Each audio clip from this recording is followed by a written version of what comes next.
নমস্কার বন্ধুরা, সকলকে স্বাগত জানাই আমার একটি নতুন ভ্লগে। আজকের ভ্লগে তোমরা দেখতে পাচ্ছ একটা বাসের ছবি। যে বাসে উঠে আমরা আজকে ভ্রমণ করব পুরো মালয়েশিয়ার কুয়ালালামপুর শহরটা।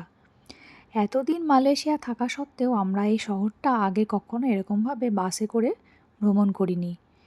কারণ এটা খুব মজাদার একটা ট্রিপ। এটা বলতে পারো বাড়ির লোকজন আসলে একসাথে করব বলেই বাকি রেখেছিলাম।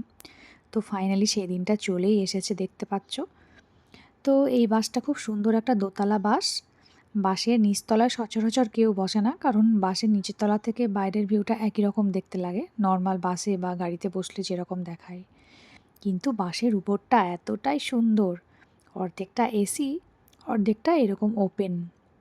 তুমি প্রকৃতির হাওয়া খেতে খেতে গোটা শহরটা এক্সপ্লোর করতে পারো।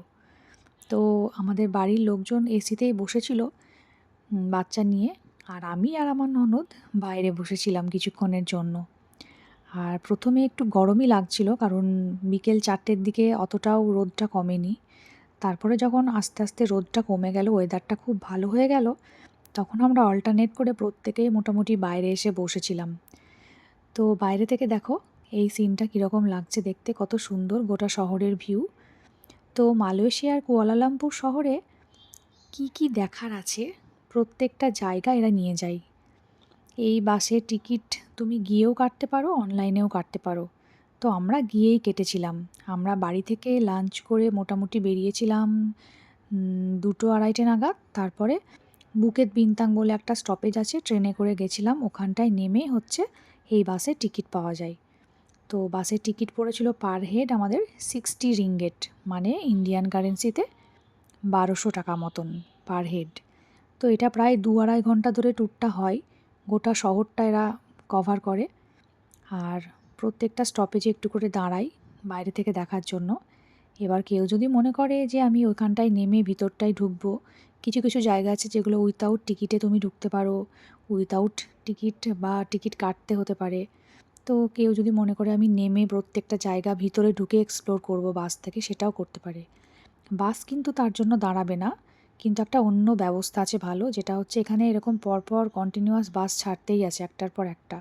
তোমাকে টিকিটটা খুব যত্নে রেখে দিতে হবে। তুমি যদি কোনো একটা জায়গায় নেমে ভিতরটা এক্সপ্লোর করছো, তারপরে দেখা হয়ে গেল, তুমি আবার ওই বাসটা যেখানে তোমাকে ছেড়েছিল ওখানটাতেই দাঁড়িয়ে থাকতে হবে। পরবর্তী ওদেরই বাস আবার পরপর চলতে থাকে।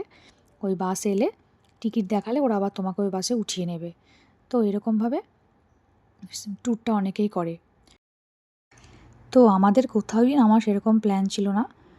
মোটামুটি আমাদের গোটা কুয়ালালামপুরটা ঘোরাই আছে ফ্যামিলির সাথে। এটা আমরা বাসে করে এই ট্যুরটা করার জন্য উঠেছিলাম, তাই কোথাও আর নামিনি।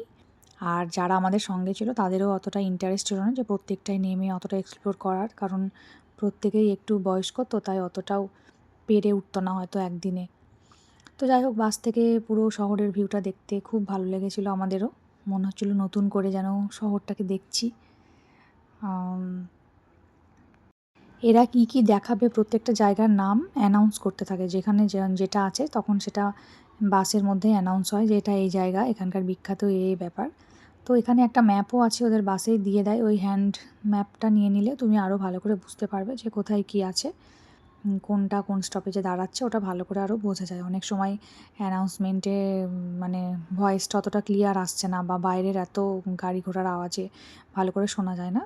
তো ভালো করে বুঝতে গেলে ম্যাপটা নিয়ে নেওয়াই ভালো। এখানে মাঝপথে তো আমাদের বৃষ্টি চালু হয়ে গেছিলো, তখন ভাগ্যিস আমাদের ভিতরে জায়গা ধরা ছিল, সেই জন্য আমরা আবার দৌড়ে এসে নিজের নিজের জায়গায় বসে পড়েছিলাম।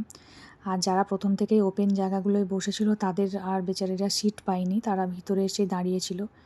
অনেকে নিচেও চলে যাচ্ছিলো, কারণ বৃষ্টিটা অনেকক্ষণ ধরেই চলছিল। তাও ভালো যে আমরা ওঠার সময় বৃষ্টি পাইনি, কিছুটা অর্ধেকটা হলেও হুড খোলার ব্যাপারটা এনজয় করতে পেরেছি। প্রথম থেকে যদি বৃষ্টি হতো তাহলে আর হয়তো অতটা মজা হতো না, অতটা ভালো ব্যাপারটা ফিল করতে পারতাম না। তো যাই হোক, ওখানটা আমরা বাস থেকে নামার পর ওইখানেই পাশে একটা শপিং মল ছিল, যেখানে এরকম একটা শো চলছিল, পিঙ্ক ফগ আর বেবি শার্কের। তো ওখানটায় গিয়ে তো আমার মেয়ে খুব মজা পেল। ওখানে বেলুন টেলুন নিয়ে খেলা হলো, তারপরে লাস্টে ওদের সাথে সেলফি তুলতে ডাকছিল, তো আমরা অনেক কটা ফটো তুললাম ওই কার্টুনগুলোর সাথে।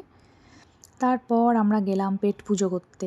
এটা হচ্ছে বুকেত বিনতাংয়ের একটা famous Indian restaurant, the Indian empire বলে। এত ভালো টেস্ট, মানে ইন্ডিয়াতেও এত ভালো টেস্টি খাবার হয়তো খুব কম রেস্টুরেন্টেই পাওয়া যায়। প্রত্যেকটা খাবার একদম কোয়ালিটি, আর দামও একদম ঠিকঠাক। তো খাওয়া দাওয়া সেরে আমরা আবার যথারীতি ট্রেনে করে আমরা আমাদের বাড়ির দিকে রওনা দিয়েছিলাম। এভাবেই আমাদের সেই দিনটা কেটে গেছিলো। তো টাটা, দেখা হচ্ছে নতুন কোনো ভিডিও নিয়ে। সকলে ভালো থেকো।